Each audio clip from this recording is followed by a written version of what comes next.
Bismillahirrahmanirrahim. Assalamualaikum warahmatullahi wabarakatuh. Apa kabarnya anak-anakku? Ya, semoga dalam keadaan sehat ya. Alhamdulillah hari ini kita bisa berjumpa kembali. Kita akan belajar tentang teks cerpen.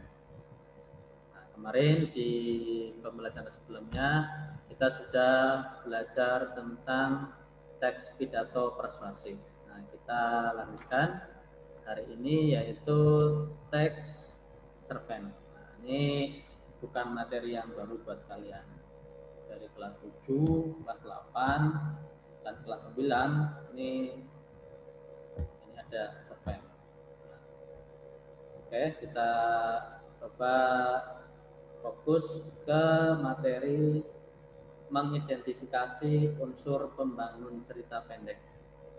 Nah, kita akan belajar mengenali atau mengidentifikasi unsur-unsur pembangun cerita pendek. Nah, kita sudah sering belajar tentang unsur intrinsik dan unsur ekstrinsik, baik itu pada drama, pada dongeng, pada fabel, kemudian pada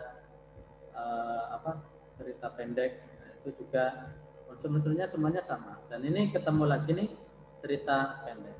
Nah, jadi ini bukan materi yang baru buat kalian. Tentunya kalian sudah hafal untuk unsur-unsurnya. Hanya saja nanti tinggal penerapannya. Jadi semakin bertambahnya kelas, itu yang menjadi berbeda adalah tingkat kesulitan untuk teksnya. Adapun untuk materinya yaitu sama. Coba kita ulang kembali ya, apa sih materinya?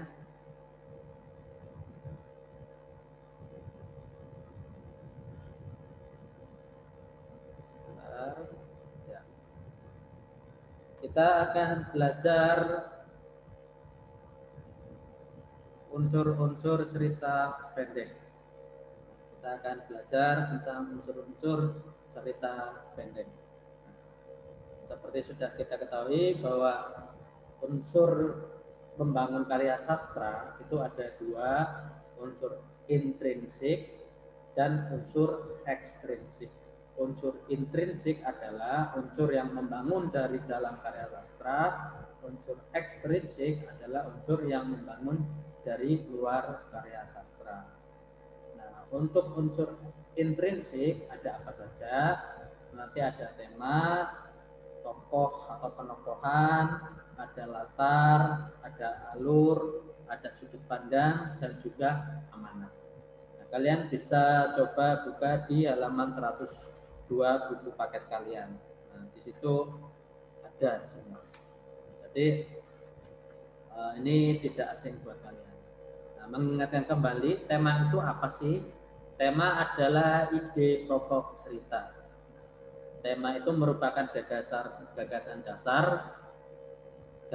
dasar umum yang menopang sebuah karya sastra dan yang terkandung di dalam teks sebagai struktur semantis dan yang menyangkut persamaan-persamaan atau perbedaan-perbedaan. Nah, mudahnya tema itu adalah gagasan pokok atau ide cerita atau inti daripada cerita. Nah, tema itu sama dengan kita bertanya, bercerita tentang apa sih cerita itu. Nah, itu sama dengan tema. Jawabannya adalah tema itu sendiri. Nah, jadi tema itu adalah inti daripada cerita. Kemudian selain tema itu ada lagi alur. Apa itu alur? Singkatnya, alur adalah jalan cerita. Singkatnya, alur adalah jalan cerita, yaitu peristiwa-peristiwa yang ada pada jalan cerita, atau bisa juga disebut dengan urutan waktu pada cerita. Itu namanya alur. Alur ini dibagi menjadi beberapa. Ada alur maju, alur mundur, dan juga alur campuran. Jadi kalau ceritanya itu maju, namanya alur maju. Kalau ceritanya mundur, namanya alur mundur.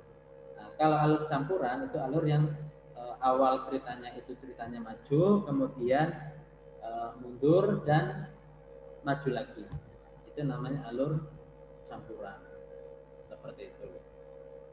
Atau hanya sekedar maju saja kemudian mundur, itu juga bisa dikatakan sebagai campuran. Oke. Kemudian yang ketiga ada tokoh. Tokoh itu adalah pemain di dalam cerita. Nah, tokoh itu pemain di dalam cerita.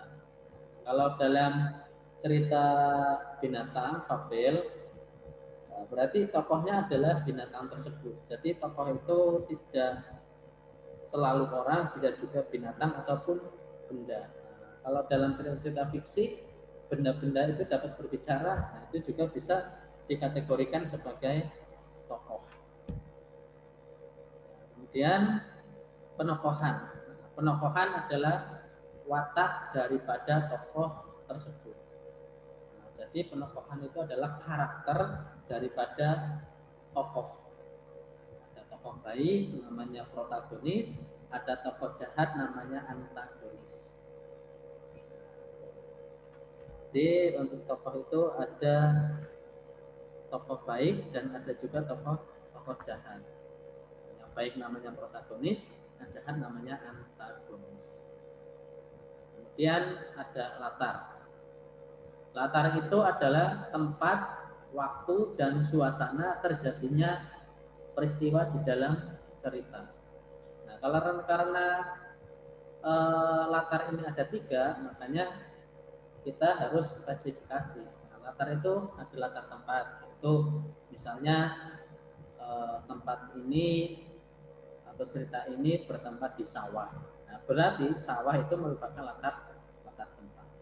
Karena latar itu ada tempat, kemudian ada latar waktu. Misalnya peristiwa itu terjadi pada malam hari, berarti latar waktunya adalah malam hari. Kemudian latar suasana atau latar sosial. Latar suasana itu adalah gambaran suasana yang ada pada cerita tersebut. Artinya suasana apa yang ditimbulkan di dalam cerita itu. Apakah suasananya sedih, mencekam, gembira, dan sebagainya. Yang jelas kita tahu setelah kita baca. Ada 3, latar tempat, waktu, dan suasana. Berikutnya ada sudut pandang. Istilah lain dari sudut pandang adalah point of view. Point of view ini adalah sudut pandang. Sudut pandang itu ada 3 jenis. Ada sudut pandang orang pertama, ada orang kedua, dan orang ketiga. Nah, orang pertama ini menggunakan kata ganti aku. Kalau cerita itu menggunakan kata ganti aku dalam sudut pandang penceritaan, itu namanya sudut pandang orang pertama. Dan kamu, nah, kamu adalah orang kedua. Nah, dalam hal ini jarang sekali digunakan. Nah, berikutnya yang paling sering digunakan adalah sudut pandang orang ketiga. Nah, orang ketiga itu menggunakan kata ganti dia ataupun nama orang. Nah, jadi kalau misalkan kau sudah menggunakan kata dia atau nama orang, itu sudut pandang orang ketiga.